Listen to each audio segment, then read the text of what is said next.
Oggi vi mostro come poter realizzare queste due piccole bamboline vestite da coccinella e da ape.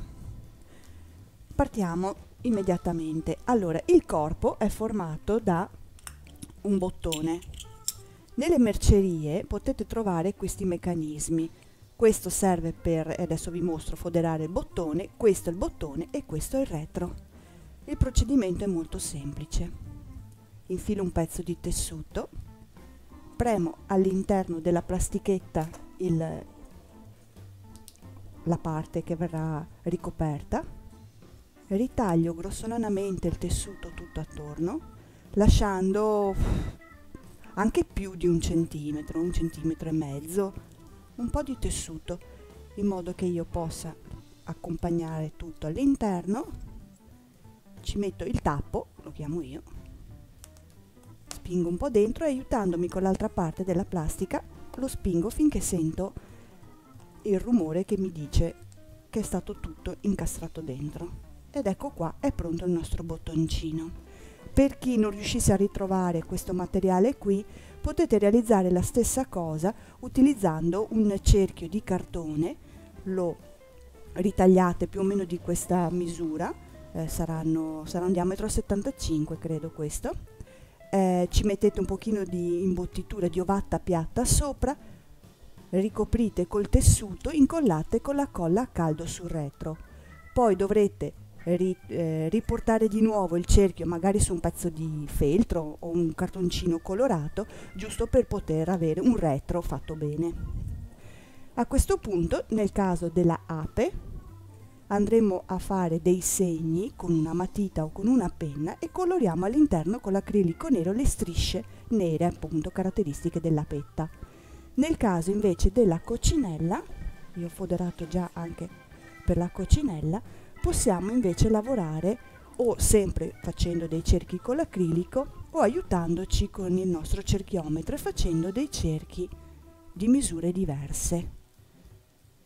Faccio i cerchietti, così riesco a fare anche qualcosa di un pochino regolare, misure diverse. Questa è la mia base. All'interno dei cerchi vado a colorare con l'acrilico nero perché il pennarello non è abbastanza sufficiente, non è abbastanza coprente, come potete vedere. Poi ci creiamo la nostra testina, quindi è una mezza sfera di legno da 35 mm. La giro verso di me, utilizzo sempre il mio cerchiometro e mi creo, anche 30, mi creo il mio cerchio all'interno della misura 30. Con una matita faccio il cerchio tutto attorno, in questo modo qui.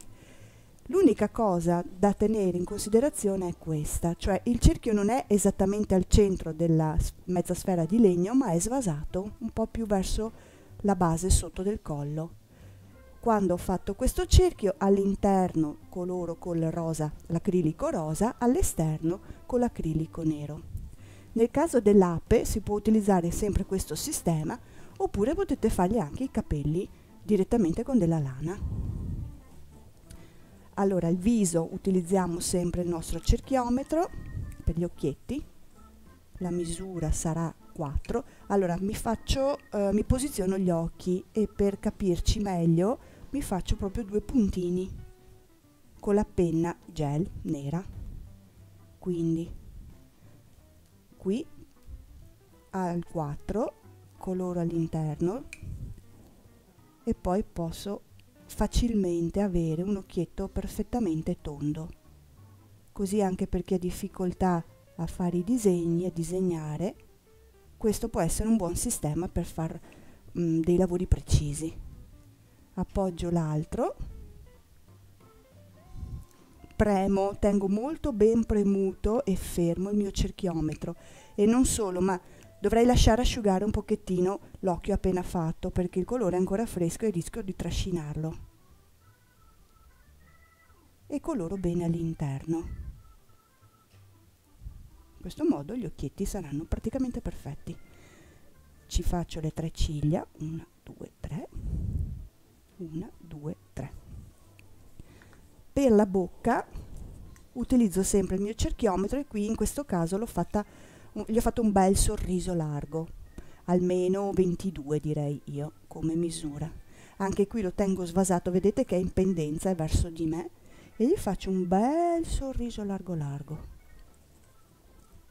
i due puntini agli estremi. Perfetto. Adesso con il fard faccio delle guancette piccole perché rischio di sbavare la penna gel appena fatta, quindi proprio una qualcosa di molto delicato. Vedete che leggermente sbava anche, quindi bisogna stare un pochino attenti. Non la posso fare prima la guancia perché la penna gel sopra questo fard non colora perché è troppo oleoso. E ci faccio i miei punti luce. Io lo faccio uno un pochino più giù, uno un pochino più su, così ha una faccia un pochino più buffa, e poi i 3 puntini laterali, così. Facciamoci anche i 2 puntini sopra, visto che fanno un po' da sopracciglia, uno di qua e di là. Ecco il mio visetto, lo lascio asciugare e lo metto da parte. Preparo le gambette. Allora io ho scelto di fare anche dei calzini, quindi questi sono circa, è una cordina, una semplicissima cordina, sono 15 centimetri e ho fatto ai lati 2 nodi. Ora utilizzo la colla a caldo. Queste sono sfere di legno molto piccoline con un foro all'interno. Le ho trovate in merceria, sono perfette per fare questi lavori, però vanno benissimo anche delle palline di legno normali a cui infilerete magari all'interno direttamente il cordino. Ora io inserisco della colla a caldo qui e ci spingo un attimo dentro il nodino da una parte e faccio lo stesso con l'altro piedino. Ecco, così. Poi con del maglina, in realtà questa è una maglina bianca, un pezzo di maglietta canottiera, quello che avete in casa, va bene tutto, è un piccolo pezzettino, lo avvolgo,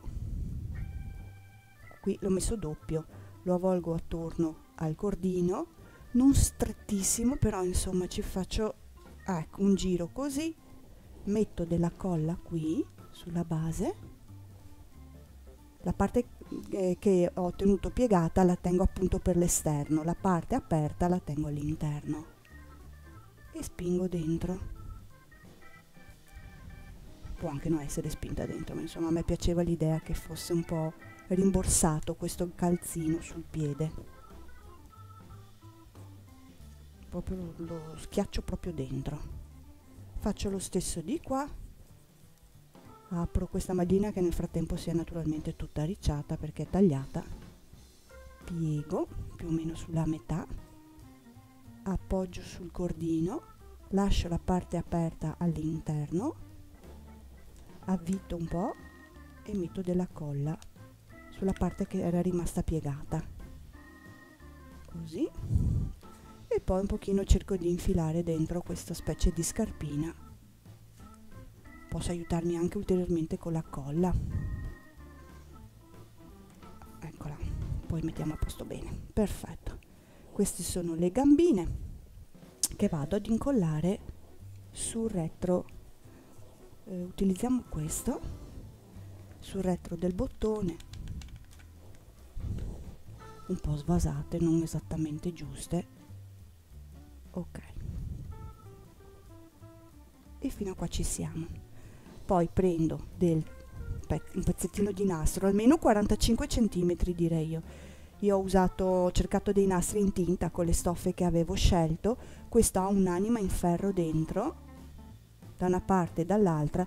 Io faccio altro che tagliare 45 centimetri e togliergli via l'anima in ferro, che in questo momento non mi serve proprio, e vi faccio vedere come ho fatto il volant. Allora, qui l'ho già mezzo fatto perché questa parte di lavoro è un po' lunga.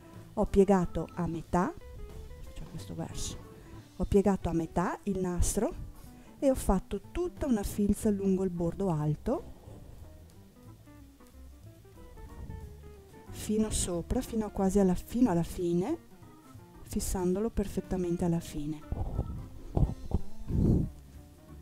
Ok, arriccio completamente e poi fisso il punto, proprio stretta la ricciatura.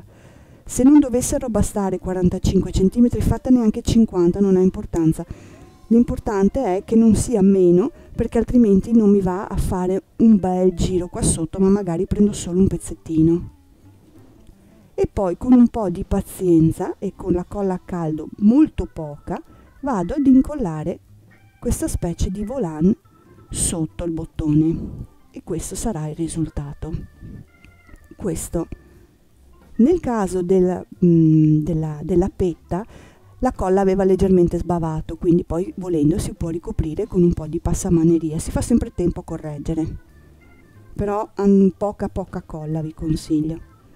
Parte finale sono le antenne. Allora 10 cm circa di filo di ferro, qua, filo di ferro nero, così, lo piego a metà. Allora nel caso delle api lo giro a ricciolo, quindi sono così, piego a metà e faccio altro che girare a ricciolo. Nel caso invece delle coccinelle lo piego un pochino in avanti e io ci ho messo, potete mettere o delle perline nere, io ho trovato questi che dovrebbero essere degli occhietti che venivano venduti nelle mercerie per le bambole e mi sono sembrati perfetti, quindi io ci ho messo un goccetto di colla all'interno e ho appoggiato il fil di ferro così, ecco qua. Ok, e questa quindi è la mia coccinella. Poi alla fine non faccio altro che fare un bel fiocco dietro, fatto magari con lo stesso nastro usato per il volant, e lo incollo sul retro, e un fiocchetto davanti, perché lo stacco tra collo e corpicino non è bellissimo, quindi io consiglio sempre il fiocchetto davanti. Fine. Grazie.